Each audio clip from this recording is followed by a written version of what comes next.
Right, well, thank you very much, Mark. Thank you, everyone, for coming to watch this talk about Elizabeth Raffald of Manchester.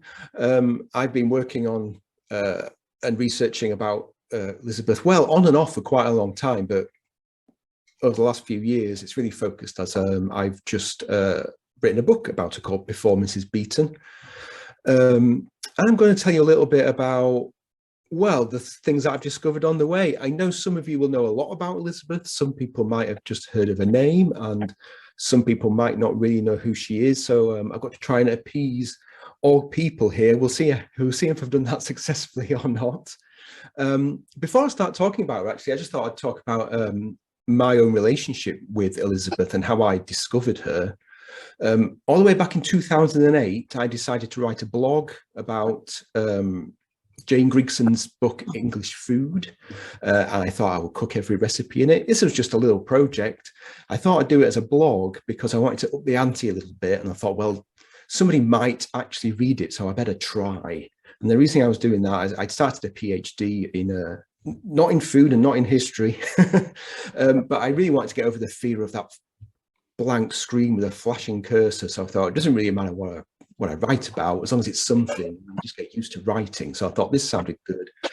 I really enjoyed it in the kitchen, cooking away and experimenting. So it seemed perfect. My 40th recipe that I cooked in there was Elizabeth Raffald's orange custards. And the great thing about Jane Grigson is she always has a great introduction to her recipe. And in this introduction was a potted history of what Elizabeth Raffald had achieved in her life. And I just couldn't believe what I was seeing. There's her shops, there's an employment agency, there's her inns, there's trade directories, 3 editions of those. She saved a newspaper from going under and funded a second one. She had an unreliable husband. We're going to talk about him in a little bit. She had lots of children. And then the thing that, if people have heard of her after the end of that great big list, is perhaps what she's most famous for, and that's the Experienced English Housekeeper, first published in 1769. I cut a couple more of her recipes because Jane Grigson's a really big fan, and I thought, I need to find out more about this woman. And I bought the 1997 Southover Press version, the reissue with the introduction by Roy Shipperbottom. And he writes a wonderful introduction there. And I mean, I was just hooked straight away. And I went to find more stuff about it. And I couldn't believe that a book hadn't been written on her. Anyway, fast forward a decade or so, and I was commissioned to write a book called A Dark History of Sugar, published by Pen and Sword. Luckily, they liked the book and they said to me, is there anything that you'd like to write a book on? And I immediately replied to the email and said, yes, Elizabeth Raffald. No one's written about Elizabeth Raffald. And it doesn't matter if you've not heard her, because once I tell you about her, you'll understand that a book has to be written. And luckily, they agreed. So off I went and wrote it.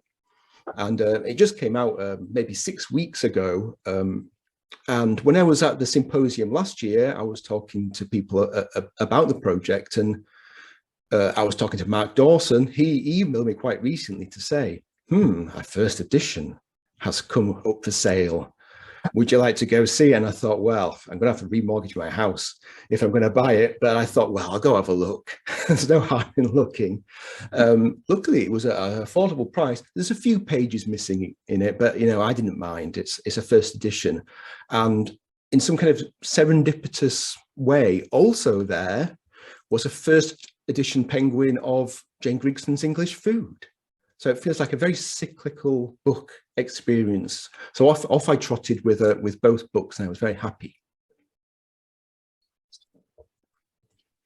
So I had to write a book, though.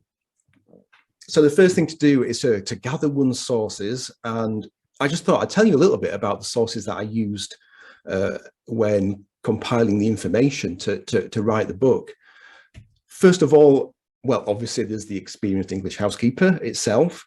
Of course, there's all her wonderful writing in there, and of course it tells us about the food that was being eaten at the time, but there's also lots of personal detail. Well, actually I say lots. There's a few personal details in there which we can glean about her life. There's the Arley Hall archives, and she worked at Arley Hall for 3 years as housekeeper, very formative 3 years for her. And on there, from the 18th, for the whole of the 18th century, there's loads of receipts, accounts, lists of servants, what they were paid, what they were called. And one of them, I've got an example here, and it's one of Elizabeth's shopping lists. Elizabeth Whittaker, she's not yet married. So if you go in there, just search Arley Hall archives, and you'll go straight to it. You don't have to create an account or anything. It's a fabulous snapshot of several decades of the 18th century in a fairly large stately home in Cheshire. There's the Manchester Mercury, the newspaper in Manchester, printed by Joseph Harrop of Marketplace. And she throughout her life, or throughout her time in Manchester, she was at one point putting weekly notices in this newspaper. So you can use the adverts in there and the notices to kind of track what she's doing throughout her years there. So that was probably the most important one. And then also there's her own directories of Manchester and Salford that she created, which were basically yellow pages. So that's again a wonderful snapshot of 18th century life in Manchester and Salford.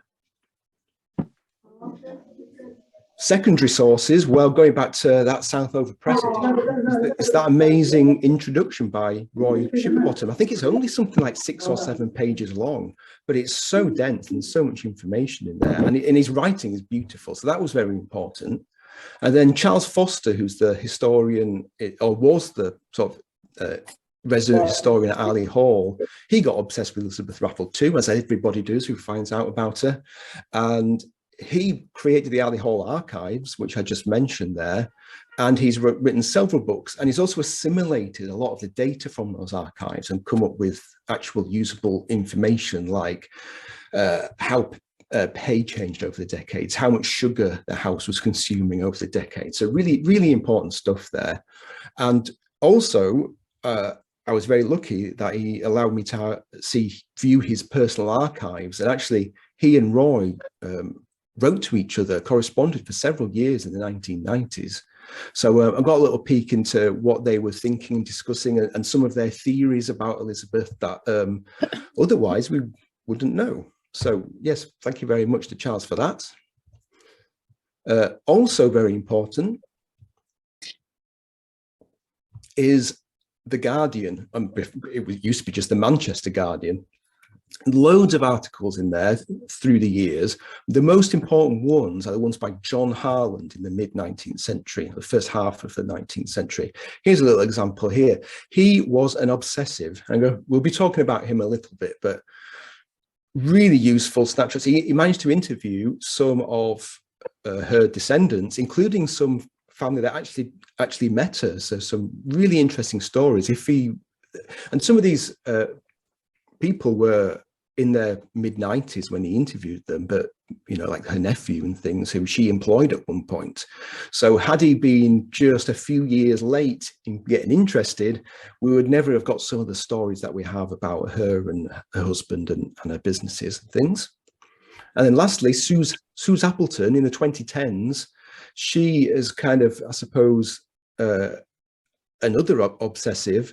She's republished the directories. She's republished, I think, the 12th edition of Elizabeth's book. And she's also collected lots of primary and secondary sources into kind of, well, first pamphlets, but they kind of get denser and denser through the years. And they're really, really interesting. If you like looking at lots of adverts in 18th century newspapers, she's collected a lot of those together. And it's fantastic because she did a lot of the legwork for me. This book took me a couple of years to write. Without something that, like those resources that Suze had collected, it would have been a 6, 7, 8 year project. So I'm in her debt, certainly. So I took that information and I put it on a timeline. And this, I don't know if you've come across, this is a free thing online called time graphics. And if you get the free version, I got the free version, it means that the timeline that you make is public. So if you wanted to go later and have a look at my Elizabeth Raffald timeline, if you just type into Google time.graphics and Elizabeth Raffald, you can go and view that. It's all interactive. You can zoom in and out and all that kind of stuff. As a historian, I'm really bad with dates. So this is always the first thing I do to try and get it pictured in my head. I'm really bad at remembering dates. Let's talk about her early life very briefly, because there's not much to say, and I want to get to, the real meat. She grew up in Doncaster. Her father is a tutor. We don't know what kind of tutor, but what we do know is that he taught Elizabeth and her sisters very well. And he also taught them French. So she was getting a bit of a leg up in the education department from an early age. Her sister, Mary, got into baking and confectionery and was working as an apprentice or perhaps a kitchen maid. We're not quite sure, but it piqued Elizabeth's curiosity and she followed suit and started getting into domestic service and specializing in confectionery. That's pretty much everything we know. Then we've got her years in Yorkshire and Lincolnshire working in the large houses. We do not know what houses they were, only that she briefly mentions it in the introduction to her book. She spent certainly a lot of time in York, and I'll mention a little bit about that later on. And then what we have are the different places that she lived in Manchester, 4 different places, but between that, we've got Arley Hall. And this is where we begin to find some proper information about her. So let me move my laser pointer there. Up in the top left-hand corner, that's Arley Hall today. It's been rebuilt a couple of times since Elizabeth was there. But she becomes housekeeper in December 1760 at the age of 25, which is pretty young for a house so large. Usually, a house that large is looking for a woman of a certain maturity, gravity, and decorum.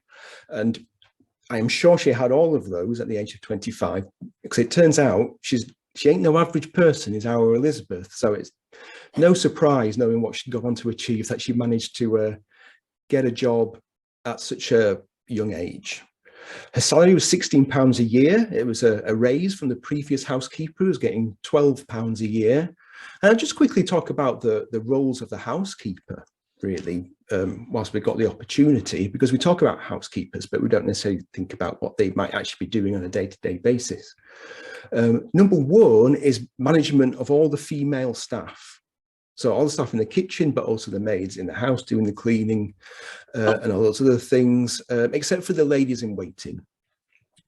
So being a housekeeper, you're a member of the upper servants. And yeah, you've also got to protect the other female staff, because there's lots of stories of unwanted sexual advances from other servants and from the people upstairs, for the employees and their family. And it could get quite fraught, and there'd be the poorer women at the time would have to be locked in their rooms often. And there was some pretty dicey times, and she was expected to be managing all that kind of stuff, which couldn't have been much fun. But then talking about the more day-to-day stuff, obviously ordering food, mainly things like fruit and vegetables that the market garden wasn't producing, fish and game. Very important was preserving, so making conserves, potting and collaring meat and fish, making country wines, distilling, all really important. It's good home economics to make sure that everything gets preserved throughout the winter. And it also means you've got a variety of food over the winter too, which is of course attractive. She had to liaise with Lady Elizabeth Warburton, affectionately called Lady Betty, who they struck up a fantastic relationship, and they kept in contact throughout their lives. Elizabeth carried on visiting Arley over and over with various gifts. There's one story of her traveling in a coach up to Arley with a whole sturgeon to deliver as a gift. And well, this wasn't the case of everybody who was a housekeeper, but for our Elizabeth, of course, confectionery. She was an absolute whiz at this, and she really developed it. She was allowed to develop it at Ali Hall. A particular favorite things to make were cheesecakes. She had quite a range of cheesecakes, spun sugar webs, which you probably think is quite a modern thing, but our Elizabeth was making them 250 years ago. And her table decorations, her fantastic jelly and flummery creations that she came up with. I'm going to talk about those a little bit in a moment. She liaised with the house steward, Peter Harper, who ran the estates, and ordered the fancier foods. So the meat, the sugar, tea, chocolate, those sorts of things. And of course, she was organising the kitchen, the day-to-day running of the kitchen, and the special events and the more expensive and exotic ingredients.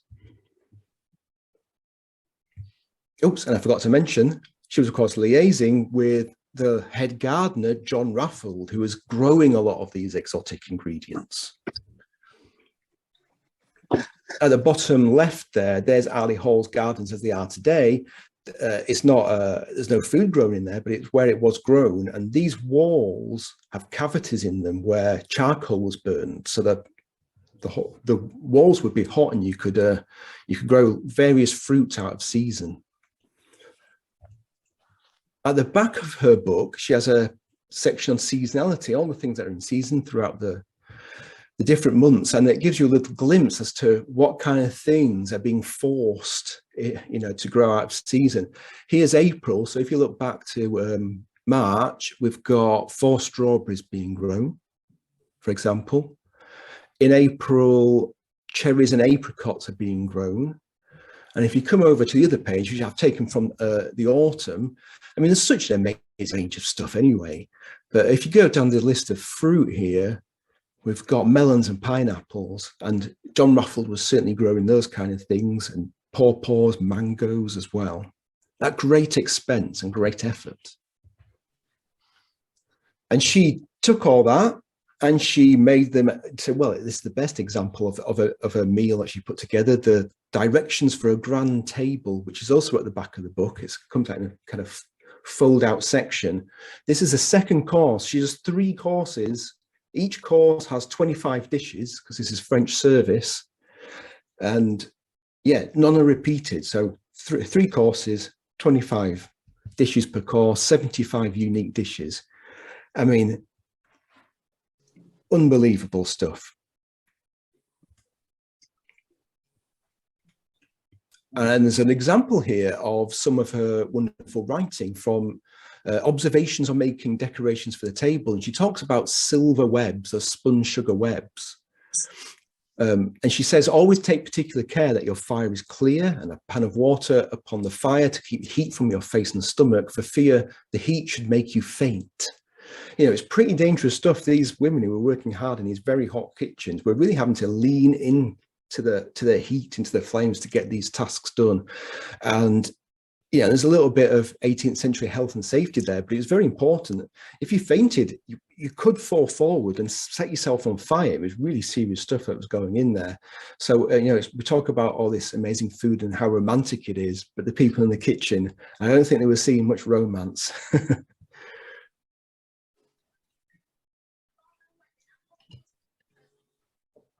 Here's a couple of examples of my attempts at creating some of those table decorations. You can give me marks out of 10. On the right, the one that I'm more impressed with, is egg and bacon in flummery, which flummery at the time is basically what we think of today as a blancmange. It's a gelatin set dessert flavored with almonds and sugar. I didn't boil them from my own calf's feet. I use a packet from the supermarket. These layers here, you just build them up by pouring different coloured flummeries on top of each other. You do a layer, let it set, add another one, let it set. In her book, it's coloured with cochineal, these pink bits, but I just used some beetroot juice. The egg was a bit easier, because that's just a coffee cup and then half a poached apricot. And then her most famous one, her most notorious one, is Solomon's Temple in Flummery. I mean, there's no way I was going to find a Solomon's Temple in Flummery mold. They're as rare as hen's teeth. But I tried to find something similar. I guess, what would you call this? A basilica? But it was really good. We've got the cochineal struck beetroot juice at the top. We've got the almond layer. And then this, which was really delicious and a revelation, is the coffee and chocolate flavored flummery. And I really recommend that. Let's just pause a second. We need to talk about John Raffald, because I think this is really important when sort of telling the tale of their lives. He was 7 years older than Elizabeth, and he was handsome and he was charismatic. He was the head gardener, as I said, and it was his dream job. At least that's what it seems to be, because he was actually the eldest son of the Raffalds, who lived in Stockport. They'd been working in horticulture for 200 years already, so before the term horticulture had even been coined.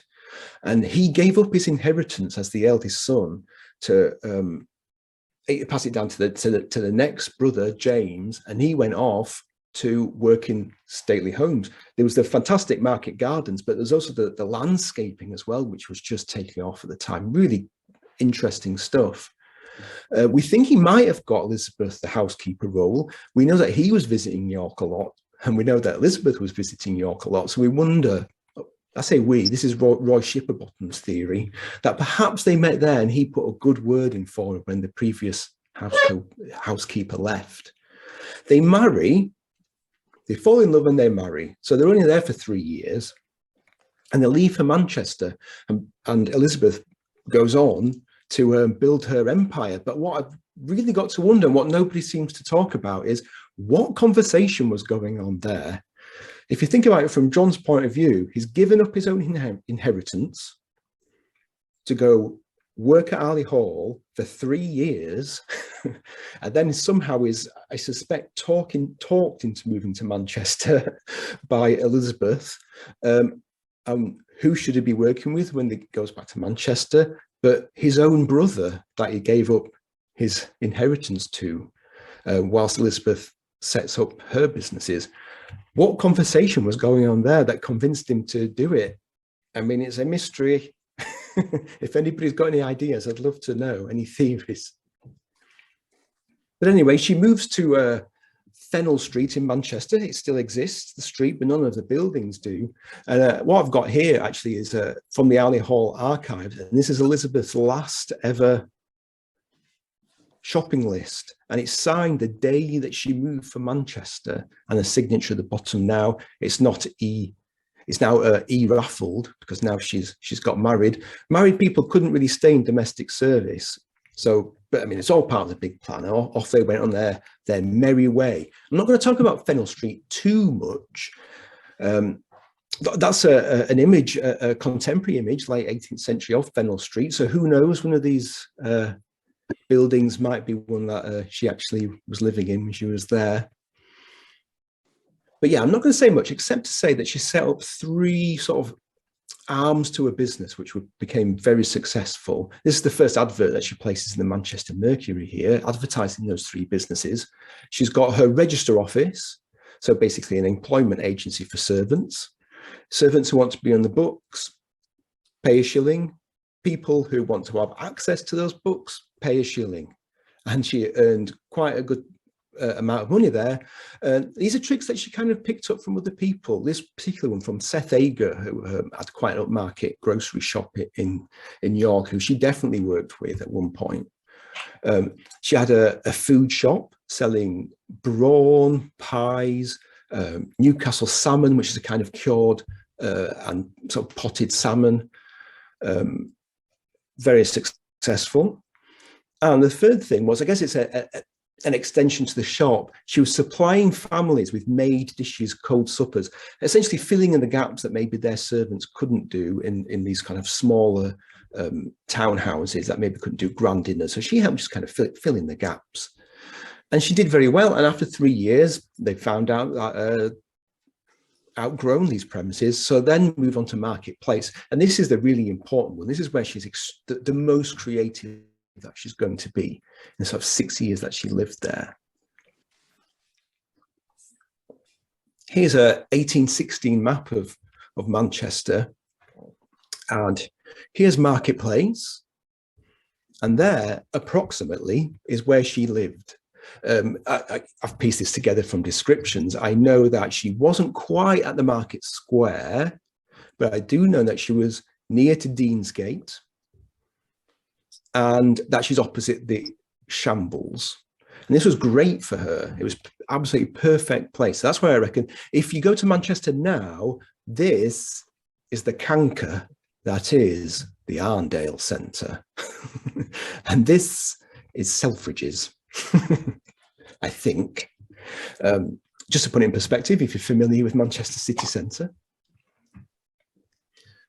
This is a photograph of the old Wellington Inn, and next door this Oyster Bar, which was also a marketplace. They both still exist. They got moved just a few hundred feet away. So if you go to Manchester Centre, go around the back of Selfridges, you'll see these buildings and buildings that Elizabeth herself would have gone in. But yes, it's full steam ahead at Marketplace. She's got a larger shop. There's more confectionery.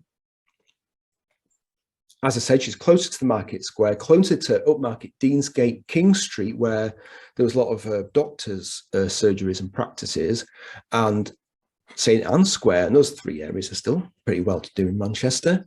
She keeps the register office going and the catering business going. In fact, she expands the catering business to such a point that it begins to take over her life, and she ends up pretty much running at least the kitchens of a tavern just further down the road called the Bull's Head. She ends up with a sideline in perfumery. Something that's completely unexplained is that one of her nephews becomes quite a well-known perfumerer, and amongst his many clients is the King of Hanover. That's not explained. I don't know how that occurred, but anyway, she gets a line going. That's very successful. She starts up a finishing school for young ladies, which is, again, successful. It's going to be a word I use a lot today.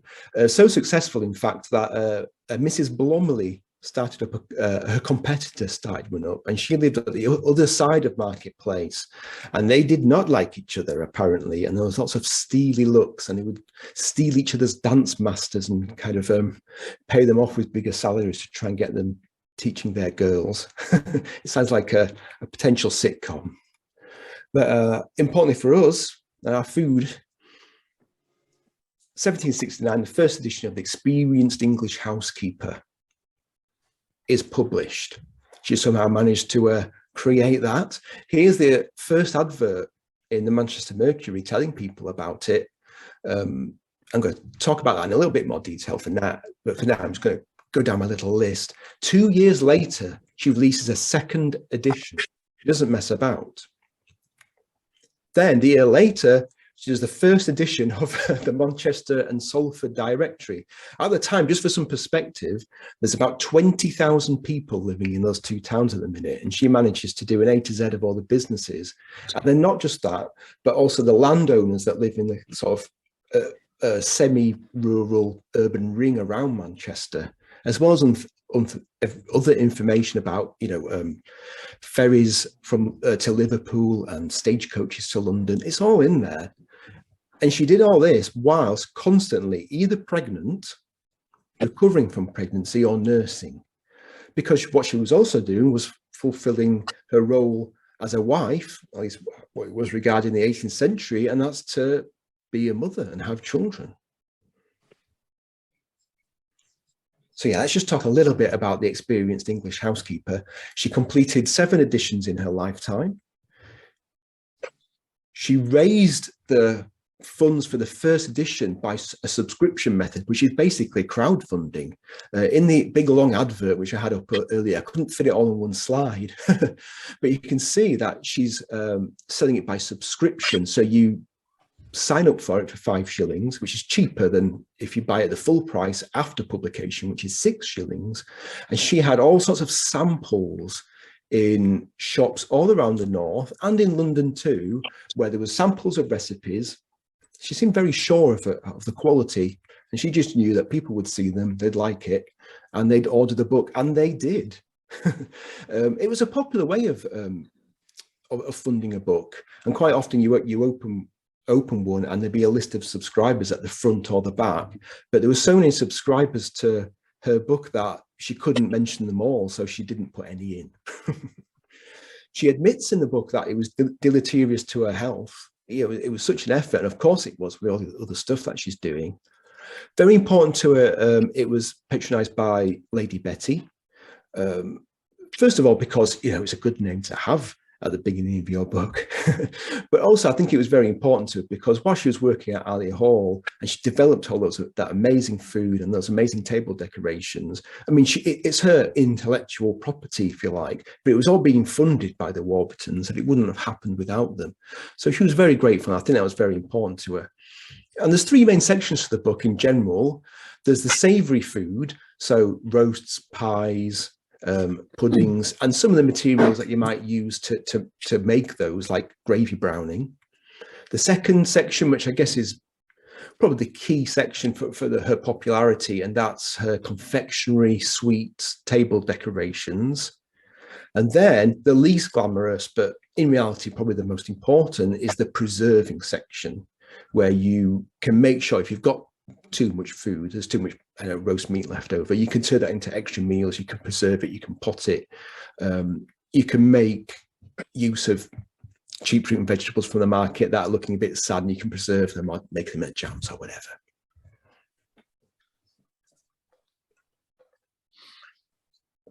But what was the secret to her success?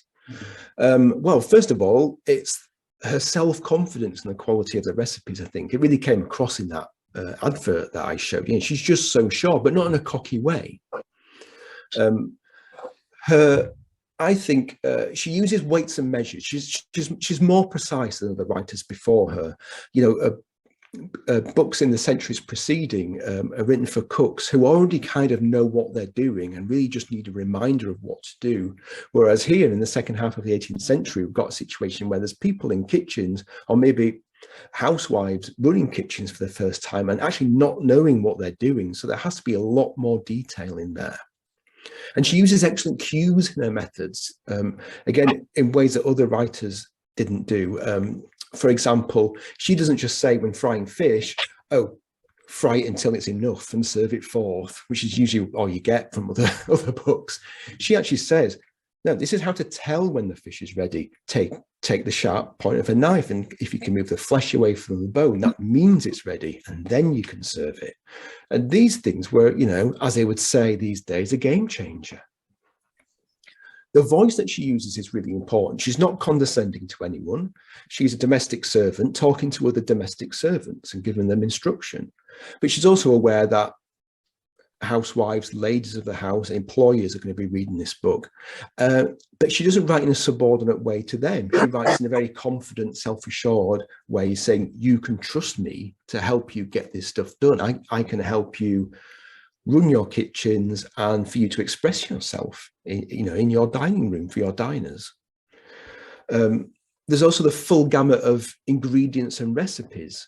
So yes, there's a 6-page recipe of how to properly dress a turtle of 100 weight, but which is, you reserve for your special occasions. But, there's how to dress cod's head and shoulders, which was a popular dish.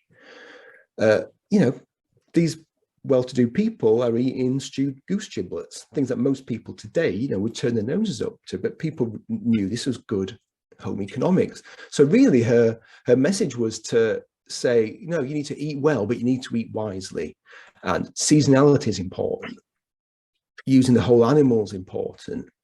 She really upped the use of suet and cut out the use of a lot of butter, for example.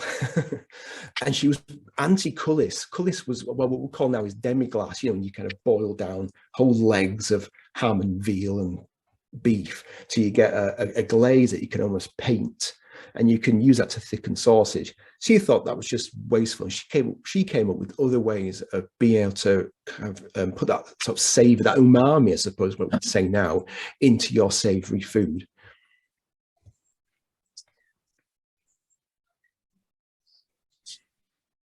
And of course, most importantly, she had her finger on the pulse of food innovation and food trends. We look at the book now and it seems like an excellent book of traditional British food, but of course then it was cutting edge. So she's got recipes for ice cream in there, the aforementioned sugar work. She really kind of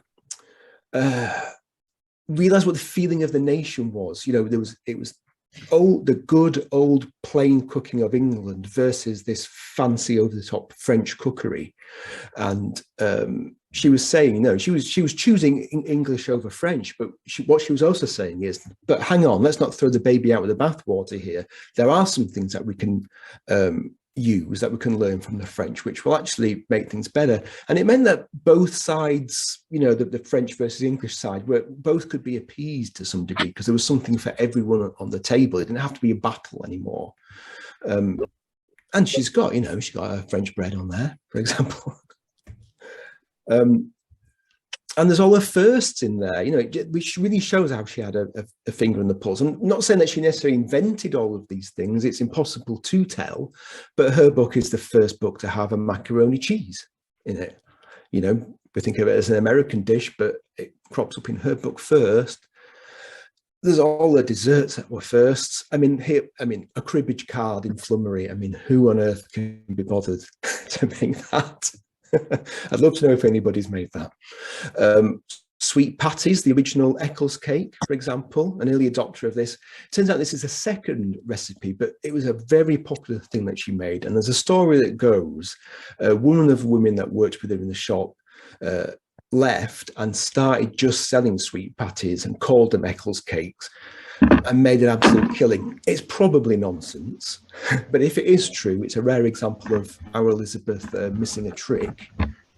Probably the most important one, I think, is that she seems to be the first to do the double coating around a fruit cake, or a bride cake in this case, of marzipan, almond icing, and then royal icing. And even now, it's the standard fruit cake for royal weddings. There's always one of these fruit cakes made. I mean, there's probably some fancy, one lemon drizzle one or something as well, but they still always make that because it keeps and they can give it out to people. That's the one that they give out. And of course, we have it at Christmas every year. So, it's really become part and parcel of our food culture 250 years later, and something that's maybe not given the full acknowledgement it deserves. I don't think, anyway.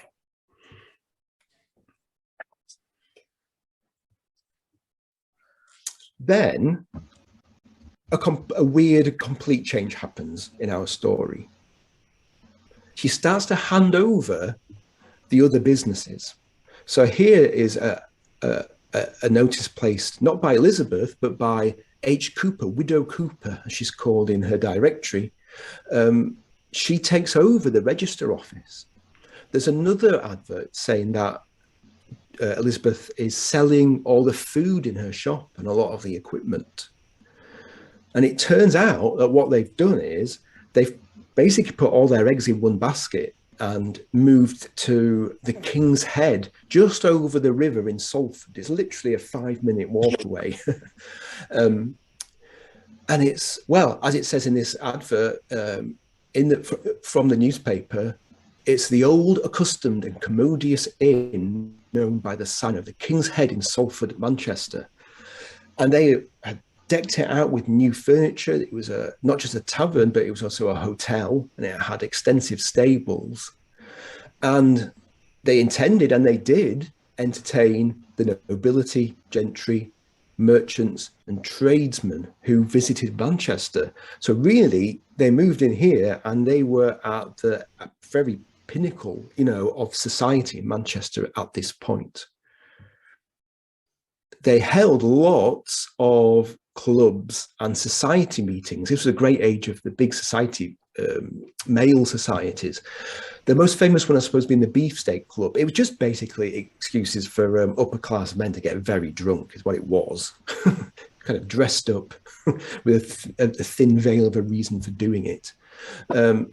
John started holding florists' feasts at first, trying to keep an eye in the fire, I suppose, with his own interests.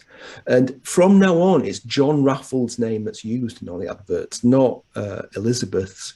It was fine when she was running a shop, but it's not fitting for a woman to be seen on these kind of adverts now, is it? But the success continues. She almost immediately puts out a second edition of a Manchester and Salford directory. More housekeepers come out. But what's most important is she sells the copyright before the third edition. The second edition was published in London by Robert Baldwin. And yeah, she was the first woman to do this as far as I can see. So this is another way that she's a trailblazer. Most people would have to have signed over their copyright immediately, especially if you're a woman. And it must have been very galling for you to write this amazing book, have someone buy the copyright off you for not very much money and then see it become a bestseller. Well, Elizabeth had seen that happen to other people and she wasn't going to let it happen. And she made £1,200 selling that copyright, and it made her a very rich woman. And it must have been money that was really needed because all their cash flow had gone into the King's Head. John Harland, writing in the Manchester Guardian, calls her a lady bountiful because she'd become a kind of alms giver as well, because she was making all this money and she was in this fancy tavern. It would be terribly crass if she didn't kind of give some things back to the poor of Manchester, which she apparently did in a very showy way as well. So there's a certain amount of pride in there too.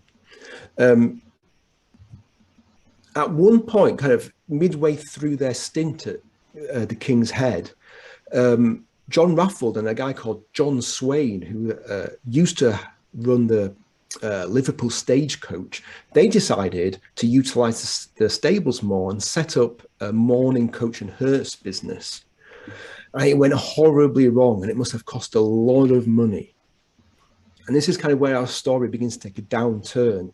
It seemed to have evaporated quite a lot of the cash flow, which they were having trouble with keeping on top of. Anyway, also with John doing all this entertaining front of house, he was having to kind of match the drinking of these almost daily societies that were going on there. And he was finding that he was drunk all the time or very hungover all the time. And he became dependent on alcohol, maybe an alcoholic or probably an alcoholic. And at one point, suicidally depressed.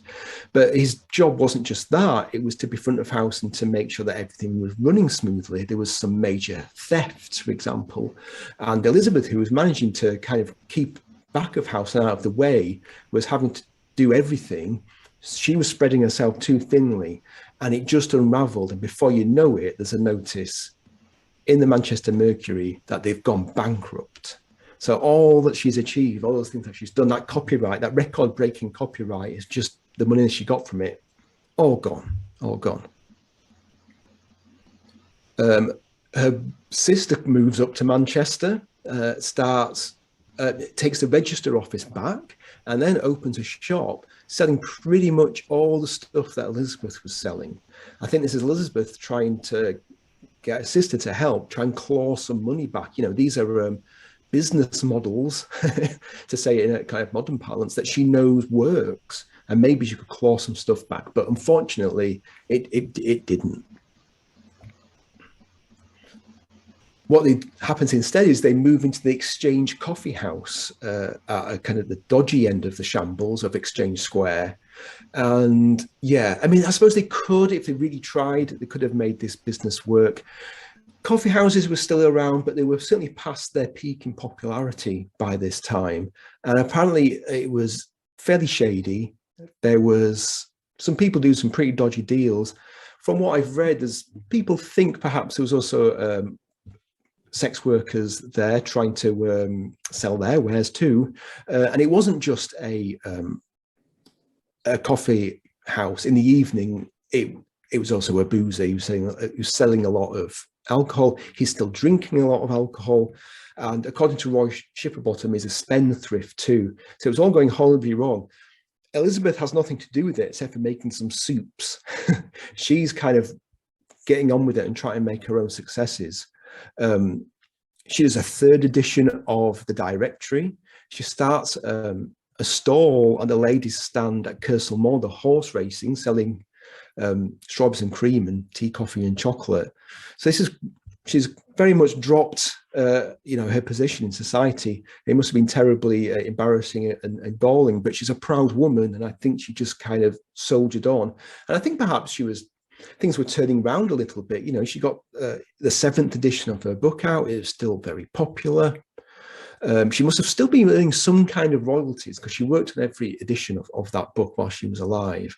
But then very suddenly, out of nowhere, April 1781, she died and just dropped dead, just like that, at the age of 47. I'm 46 next, and I must say that I do feel very much an underachiever compared to Elizabeth. That's her notice, word for word, in the newspaper. I've not edited anything out of that, just one sentence, letting people know that she passed away. Immediately, John goes bankrupt again. Everything's sold. He absconds to London, apparently, gets remarried, becomes a teetotaler, comes back and ends up working on the Raffald Market Gardens for the rest of his life, lives to a ripe old age. Elizabeth is buried in Stockport at the Raffald family plot. It's unmarked, there's no gravestone, presumably because John couldn't afford one. No one knows where her grave is to this day. But her book lives on. And I'm going to talk a little bit about legacy. Yes, I'm going behind time. I've tried not to go down any rabbit holes. As soon as she dies, Robert Baldwin starts putting some changes in there. First of all, she expressly forbade any kind of portrait, but he immediately puts one in. And thank goodness that he did, really, because it's the only one that we have of her. He sells the copyright to other people, and there's pirate editions too, and it all goes from Elizabeth's point of view. She'd be absolutely spinning in her grave. Recipes are taken out, extra recipes from other people are taken in, whole sections are put in, whilst her original introduction never changes, where it says, these are all from my own experience. There's a huge amount of plagiarism from other writers, especially male writers that came after her. So what you find is that her recipes end up infiltrating the whole of British cuisine in the 18th and 19th centuries, whether people knew it or not. And, other women were important in this too, because it wasn't just her who was being plagiarized. I'm just saying, I think she's the most important of those women, and helped create, what we think of today as a national cuisine, or as traditional British food anyway. So it really helped kind of unify our cuisine across the whole country. I've got, throughout the years, her portrait changes. This one that I've got up here, I don't think it's from the 8th edition. I think it might be the 10th or 11th edition. But if you go to the 1803 edition, this is when the copyright's been sold a couple of times. She now looks like this. John Harland, the Manchester Guardian journalist, he wrote a very long article about all the different editions of the book. And he says of the original portrait, the features are good, the character ladylike, with marks of decision and firmness about the lips, the forehead high and broad. And he says about the later one, it's just some pump dairy-maid looking person. He wasn't happy about it. It's odd though, isn't it? This is an example of maybe softening her features, making her look maybe younger. She certainly looks younger in that picture. I guess it's making her look more personable, I suppose, and selling more copies.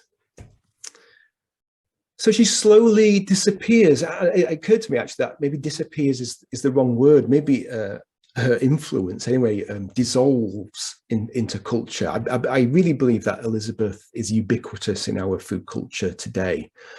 Mrs. Beeton's the final nail in the coffin. It's that for people who don't know about food history, it's maybe the only person's name that they know. And that book, almost 100 years after Elizabeth's came out, I mean, it's a behemoth, isn't it? It just covers absolutely everything. I mean, it's a wonderful snapshot of food at that time, but you didn't have to buy any other book.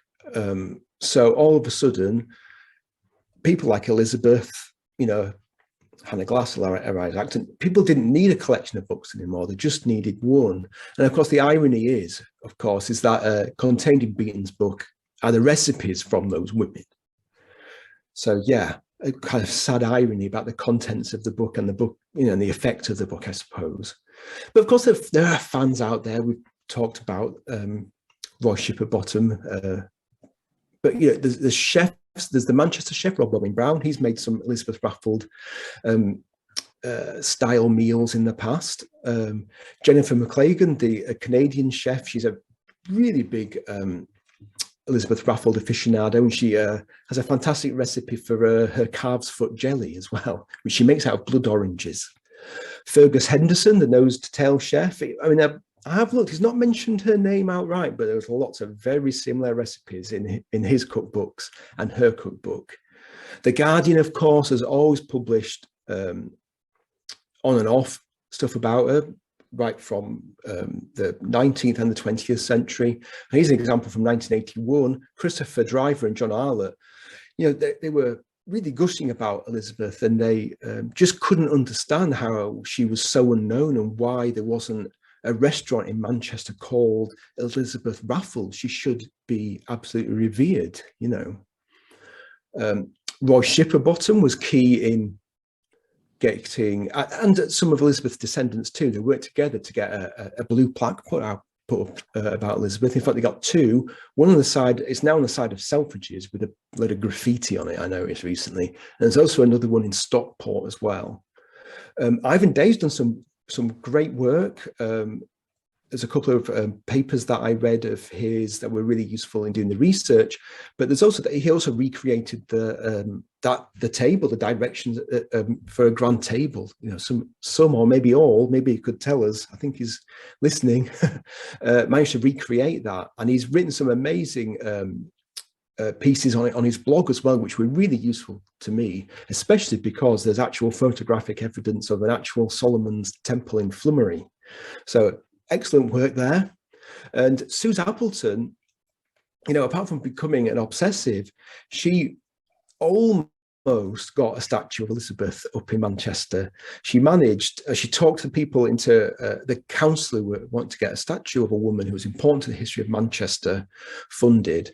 She made it to the shortlist. Unfortunately, she missed out to Emmeline Pankhurst. But I realized that I've talked for quite a long time there, so I'm going to stop. I got a few rabbit holes, but I'm going to resist going down them. So I'm just going to say a very quick thank you. Annika Flower and Charles Foster, historians of Ali Hall, for showing me around, showing me the archives. Just really, really wonderful, just how enthusiastic they were. Suze Appleton, I talked to her right at the beginning of the project. Really just to have a yab about her, really, but she was really helpful. And of course, her books have just been absolutely indispensable. A big thank you to Ivan Day. He was very kind and invited me up to his house, and we had a look at some 18th century food, and we talked about dining. And that conversation that we had, by the way, was captured on my podcast, the British Food History Podcast. So if you listen to them, just type that into Google, and you'll be able to find it.